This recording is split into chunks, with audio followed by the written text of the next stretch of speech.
Bonjour Chloé, merci de nous accueillir aux arènes, une salle étrangement vide aujourd'hui, ça fait un petit peu bizarre. On va aborder une période un petit peu cruciale pour Metz Handball, c'est pour ça que je tenais à t'avoir en entretien à ce moment-là. Déjà, comment ça va? Bonjour, ça va bien, forcément hâte d'être dimanche. La semaine est plutôt longue, on n'a pas l'habitude de jouer que le week-end, on enchaîne plutôt d'habitude 2 matchs par semaine. Donc la semaine est un peu longue et forcément hâte d'être ce week-end. Alors tu sors aussi d'une séquence en équipe de France, 2 semaines de stage. Alors 2 semaines déjà où il y a eu des matchs de qualification européenne, mais avec une position, on va pas se mentir, qui était un petit peu moindre. Une semaine de test qui s'est terminée par un match un petit peu plus relevé face à une équipe solide. Comment est-ce que tu as vécu cette période-là, toi? C'est vrai que c'est toujours un peu particulier parce que on joue Brest en Coupe de France, on gagne et tu dois déjà repartir alors que forcément on est sur une bonne dynamique. Il y a aussi, je pense, au quart de finale qui arrive, donc tu as envie un peu, je dis pas de rester en club, mais d'arriver avec tous ces objectifs. En fait, on a envie forcément de rester dans une bonne dynamique, de continuer à s'entraîner. Et on doit tout de suite switcher pour partir en stage. Forcément, la première semaine s'est super bien passée. On a eu 2 matchs de qualification qu'on a gagnés aisément. Et après, les autres filles, autres équipes étaient en qualif des Jeux, donc une pression qu'elles avaient, elles, et nous, forcément, pas du tout. On a joué contre la Roumanie le dernier match. Un match assez, je dirais, un peu de teinte, un peu... On était un peu déçus de finir comme ça sur ces 2 semaines parce qu'on n'a pas très bien joué, mais j'ai envie de nous dire que c'est aussi une petite piqûre de rappel qu'il faut qu'on soit concentré sur chaque match et on va se retrouver pour la prépa des Jeux dans un mois maintenant, donc ça va arriver vite. Justement, par rapport à ce match contre la Roumanie, certains ont pu parler un petit peu de la fatigue accumulée avec les 2 semaines de stage. Olivier Crumbosch l'a un tout petit peu concédé, mais toi, dans ta déclaration d'après-match, c'était hors de question d'invoquer ce genre de choses-là. En club, vous jouez 2 matchs par semaine, parfois 3, c'était pas un facteur à prendre en compte? Oui, forcément, je trouve que c'est un peu trop facile de mettre ça sur la fatigue parce qu'en club, on s'entraîne beaucoup, on joue tous les 3 jours, donc forcément, je trouvais que c'était un peu facile de dire ça. Après, forcément, on arrive aussi à une période où il y a beaucoup de fatigue, d'accumulation d'entraînement, que ce soit avec l'équipe de France ou en club. Mais non, j'ai pas envie de mettre ça, en tout cas, c'est ce match-là sur la fatigue. Tu l'as dit, la prochaine étape, ça va être la préparation au JO.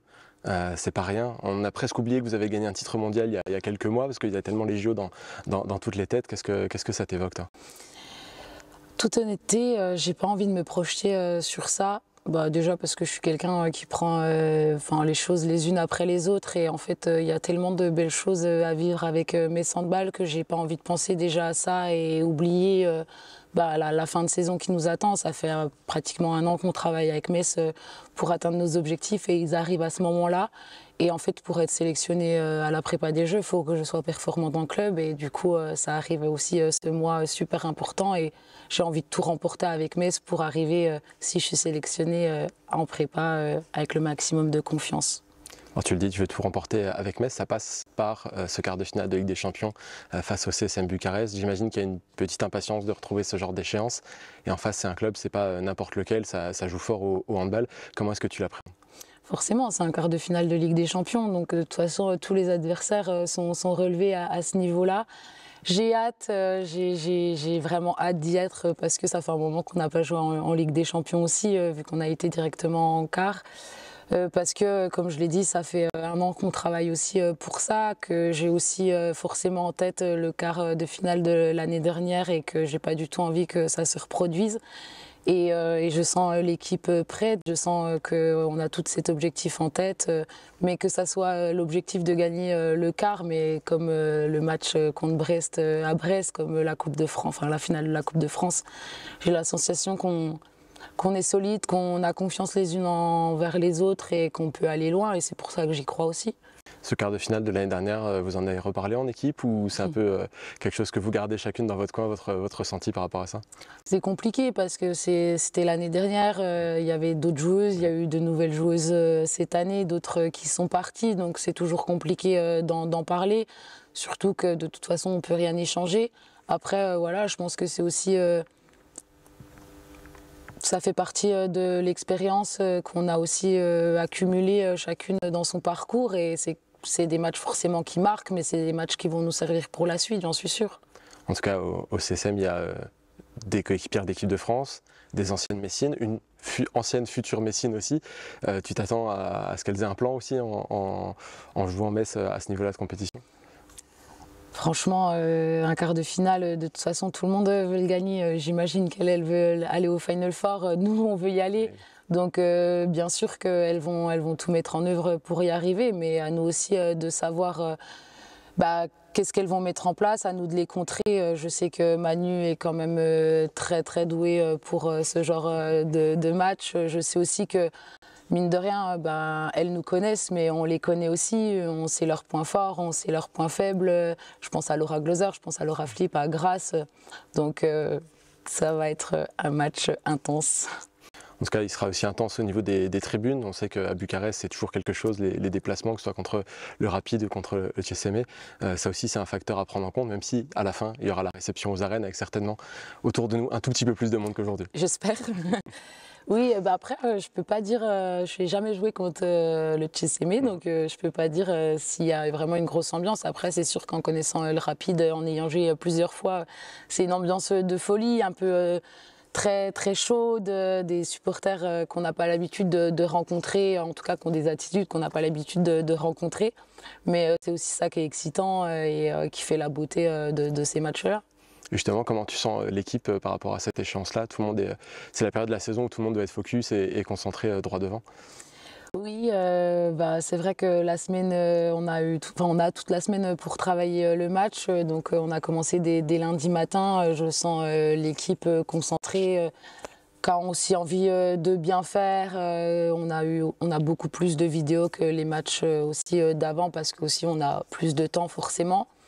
Mais je nous sens prête, je nous sens aussi, je ne sais pas si je dirais sereine parce qu'on est aussi encore loin du match, mais je sens que voilà, quand on se regarde, c'est fluide, les entraînements sont qualitatifs, tout se passe très bien.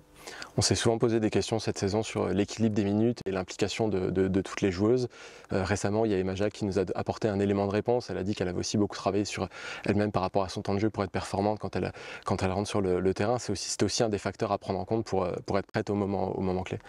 Oui, c'est toujours difficile pour des filles qui ne jouent pas ou qui rentrent 5 minutes et qui ressortent directement.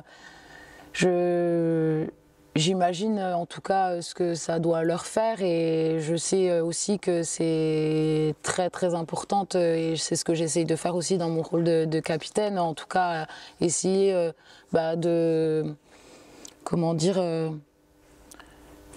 tout le monde au même stade, au même niveau et qu'on va avoir besoin de tout le monde, même si c'est 5 minutes, si c'est 30 minutes, si c'est 1 heure. En fait, il faut qu'on donne le maximum à chaque fois qu'on rentre sur le terrain et c'est aussi, c'est trop bien ce qu'Emma a fait contre Brest, franchement. Mais on n'en doutait pas en fait, on savait ses qualités et c'est ce qu'on lui a dit aussi avant le match. On sait, t'as un bras de malade, meuf, tire à 15 mètres 10 fois, quoi, fais-le. Et voilà, après, les filles, elles vont monter, on s'adaptera. Nous, les pivots courront derrière.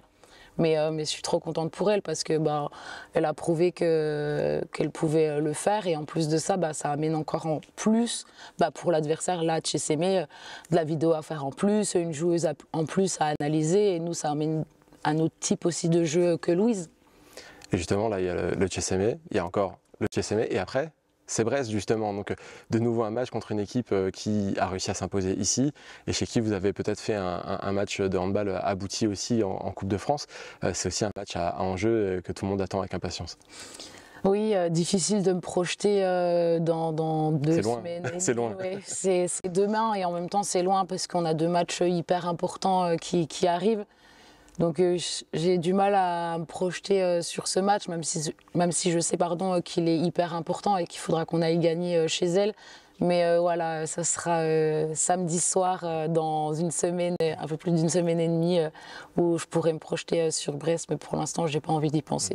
Justement, sans te projeter particulièrement sur le match, mais cette rivalité avec Brest, tu l'as découvert ces dernières saisons avec Metz, c'est une rivalité qui monte d'année en année avec un regard particulier. Auparavant, c'était le Classico avec Besançon que tu as connu aussi. Comment est-ce que tu vois cette rivalité d'une manière générale? Bah forcément, de toute façon, dans tous les championnats, dans tous les sports confondus, il y a toujours une rivalité entre deux clubs, soit parce que c'est le derby, parce qu'on n'habite pas très loin, soit c'est parce que c'est le premier ou le deuxième. Donc je trouve ça cool, je trouve ça beau et en même temps, bah, en fait, c'est là que se délivre aussi le titre de champion de France. Donc c'est pour ça qu'on joue tous les week-ends, sans dénigrer les autres équipes. Mais je veux dire, c'est ces matchs-là qui nous intéressent, avec des ambiances de malades. Et j'espère qu'on remportera ce match. On peut tous l'espérer, j'imagine, hein. Voilà, en tout cas, on sent dans ton discours qu'il y a eu aussi une évolution par rapport à la saison dernière. C'est peut-être le rôle de capitaine qui t'a fait un petit peu changer de braquet par rapport à ça. On te sent vraiment focus, mais aussi avec toute l'équipe, dans ce que tu disais tout à l'heure, le fait d'emmener tout le monde avec soi. Comment est-ce que tu la vis cette première saison de capitaine? C'est vrai que c'est pas facile tous les jours parce que ça me demande déjà du travail sur moi-même, de devoir communiquer beaucoup plus positivement envers les filles, de devoir parler au vestiaire. Mais c'est quelque chose que j'ai appris, qui me fait évoluer aussi personnellement en dehors du handball et je pense même sur le terrain en fait. Avant de penser à ma prestation moi-même, je pense d'abord au groupe, au bien-être du groupe, à la victoire avant tout. Et franchement, ça me fait grave évoluer et c'est quelque chose que j'apprécie. Et forcément, c'est dur parce que c'est des choses que j'ai pas l'habitude de faire ou que j'avais pas l'habitude de faire, même de parler beaucoup avec Manu. Mais c'est des choses qui me font avancer, qui me font grandir et c'est toujours cool. Parler aux médias aussi, c'était pas forcément ce qui te... Exactement. On sent que tu es rodé maintenant. On sent que tu es rodé. Il y a autre chose qui a évolué, c'est aussi le jeu aux ailes, que ce soit à Metz Handball ou au niveau même international. Aujourd'hui, le jeu à l'aile a changé par rapport à il y a quelques années. On voyait souvent les ailières être un peu statiques et pas forcément bouger. Là, c'est tout à fait autre chose. Est-ce que toi, tu te sens beaucoup plus épanoui, j'imagine, dans ce jeu-là?